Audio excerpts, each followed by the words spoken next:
শহীদ জিয়ার নাম মুছে ফেলার অপচেষ্টায় ব্যর্থ হয়েছে আওয়ামী লীগ, বললেন মির্জা ফখরুল। এবার যুক্তরাষ্ট্রে থাকা আব্দুস সোবহান গোলাপের সম্পদ ক্রোকের নির্দেশ। এদিকে পুতুলকে স্বাস্থ্য সংস্থা থেকে সরানোর ব্যবস্থা নিতে দুদকের চিঠি। সর্বশেষ জানাবো, পূর্বাঞ্চলে বিশেষায়িত হাসপাতালের জন্য চীনকে জমি দিতে চায় সরকার। এতক্ষণ শুনছিলেন সংবাদ শিরোনাম, এবারে বিস্তারিত। শহীদ জিয়ার নাম মুছে ফেলার অপচেষ্টায় ব্যর্থ হয়েছে আওয়ামী লীগ, বলেছেন মির্জা ফখরুল। বিএনপির প্রতিষ্ঠাতা ও শহীদ প্রেসিডেন্ট জিয়াউর রহমানের নাম মুছে ফেলার অপচেষ্টা করে আওয়ামী লীগ ব্যর্থ হয়েছে বলে মন্তব্য করেছেন বিএনপির মহাসচিব মির্জা ফখরুল ইসলাম আলমগীর। রোববার জিয়াউর রহমানের জন্মবার্ষিকী উপলক্ষে রাজধানীর ইঞ্জিনিয়ারিং ইনস্টিটিউশন মিলনায়তনে আয়োজিত এক আলোচনা সভায় তিনি এ মন্তব্য করেন। মির্জা ফখরুল বলেন, আওয়ামী লীগ জিয়াউর রহমানের নাম মুছে ফেলতে চেয়েছিল, কিন্তু তাদেরই নেতার নাম, ছবি, মূর্তি দেশের মানুষ নামিয়ে ফেলেছে। জিয়াউর রহমানের নাম বাংলাদেশের মানুষের অন্তরে আছে, মোছা যাবে না।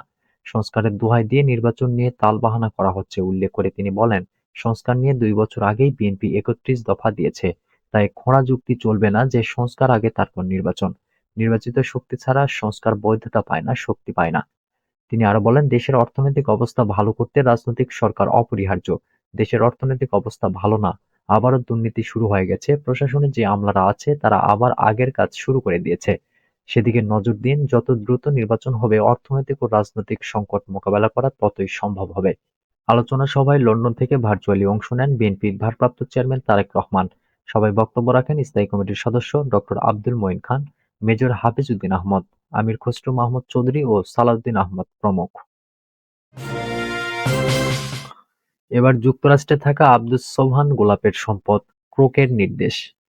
পতিত স্বৈরাচার হাসিনার দোসর আব্দুস সোবহান গোলাপ তার স্ত্রী গুলশান আরা মিয়া, ছেলে ইভান সোবহান মিয়া ও মেয়ে আনিশা গোলাপ মিয়ার স্থাবর অস্থাবর সম্পদ ক্রোকের আদেশ দিয়েছেন আদালত। এছাড়া সাবেক রেলমন্ত্রী জিল্লুল হাকিম, তার স্ত্রী সাইদা হাকিম ও ছেলে আশিক মাহমুদের ব্যাংক হিসাব অবরুদ্ধ করার আদেশ দিয়েছেন আদালত। দুর্নীতি দমন কমিশনের আবেদনের পরিপ্রেক্ষিতে ঢাকা মহানগরের জ্যেষ্ঠ বিশেষ জজ মোহাম্মদ জাকির হোসেন রোববার এই আদেশ দেন। দুদকের তথ্য অনুযায়ী আব্দুস সোবহান গোলাপ ও তার স্ত্রী সন্তানদের নামে থাকা সম্পদ ক্রোকের তালিকায় আছে মিরপুরের একটি ৫ তলা বাড়ি।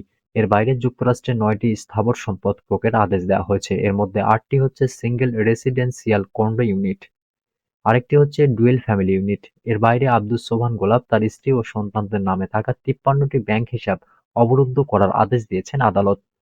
এর আগে গত ২ অক্টোবর আওয়ামী লীগের প্রচার সম্পাদক আব্দুস সোবহান গোলাপের বিদেশ যাত্রায় নিষেধাজ্ঞা দেন আদালত। দুদকের পক্ষ থেকে আদালতকে জানানো হয়েছে, আব্দুস সোবহানের বিরুদ্ধে যুক্তরাষ্ট্রে অর্থ পাচার, বাড়ি ও ফ্ল্যাট কেনার অভিযোগ অনুসন্ধান করছে দুদক। আব্দুস সোবহান ও তার পরিবারের সদস্যদের নামে বিপুল পরিমাণ সম্পদের তথ্য পাওয়া গেছে। গত বছরের ২৫ আগস্ট থেকে আব্দুস সোবহান গ্রেপ্তার হয়ে কারাগারে আছেন। পুতুলকে স্বাস্থ্য সংস্থা থেকে সরানোর ব্যবস্থা নিতে দুদকের চিঠি। দুর্নীতি মামলার আসামি সাবেক প্রধানমন্ত্রী শেখ হাসিনার মেয়ে সাইমা ওয়াজেদ পুতুল বিশ্ব স্বাস্থ্য সংস্থার দক্ষিণ-পূর্ব এশিয়ার আঞ্চলিক পরিচালকের পদে থাকতে পারেন কিনা এমন প্রশ্ন রেখে পররাষ্ট্র মন্ত্রণালয়ে চিঠি দিয়েছে দুর্নীতি দমন কমিশন। রোববার পররাষ্ট্র মন্ত্রণালয়ে দুদকের প্রধান কার্যালয় থেকে এ সংক্রান্ত চিঠি দেওয়া হয়েছে। চিঠিতে বলা হয়, দুর্নীতি মামলার আসামি বিশ্ব স্বাস্থ্য সংস্থার মতো আন্তর্জাতিক সংস্থায় বাংলাদেশের প্রতিনিধিত্ব করতে পারে না। পুতুলের বিরুদ্ধে গত ১২ জানুয়ারি একটি দুর্নীতির মামলা দায়ের করা হয়েছে। মামলার এজাহার সহ বিস্তারিত নথিপত্র চিঠির সঙ্গে সংযুক্ত করা হয়েছে। এ বিষয়ে দুদক মহাপরিচালক মোহাম্মদ আখতার হোসেন বলেন, সাবেক প্রধানমন্ত্রী শেখ হাসিনা তার মেয়ে সাইমা ওয়াজেদ পুতুলকে দক্ষিণ-পূর্ব এশিয়ার আঞ্চলিক পরিচালক হওয়ার যোগ্যতা না থাকা সত্ত্বেও ডব্লিউএইচওর আঞ্চলিক পরিচালক বানাতে অর্থনৈতিকভাবে ক্ষমতার ব্যবহার করেছেন।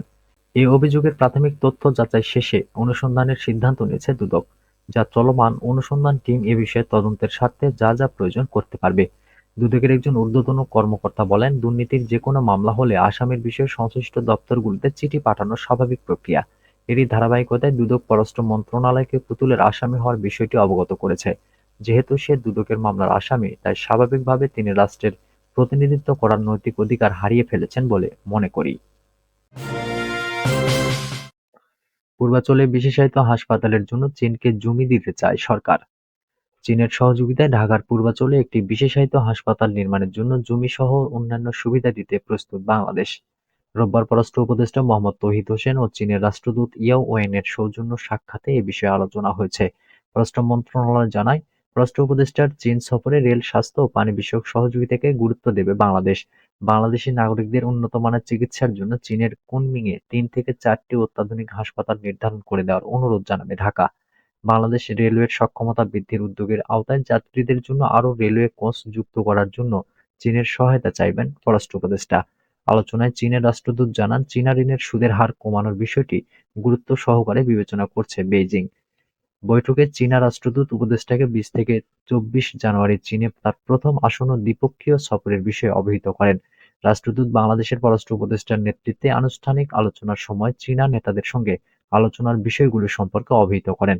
আলোচনায় উপদেষ্টা বিভিন্ন বিভাগে দ্বিপক্ষীয় সহযোগিতা সম্প্রসারণের গুরুত্বও তুলে ধরেন। তিনি বাংলাদেশ রেলওয়ের সক্ষমতা বৃদ্ধির উদ্যোগের আওতায় যাত্রীদের জন্য আরও রেলওয়ে কোচ যুক্ত করার জন্য চীনের সহায়তা কামনা করেন।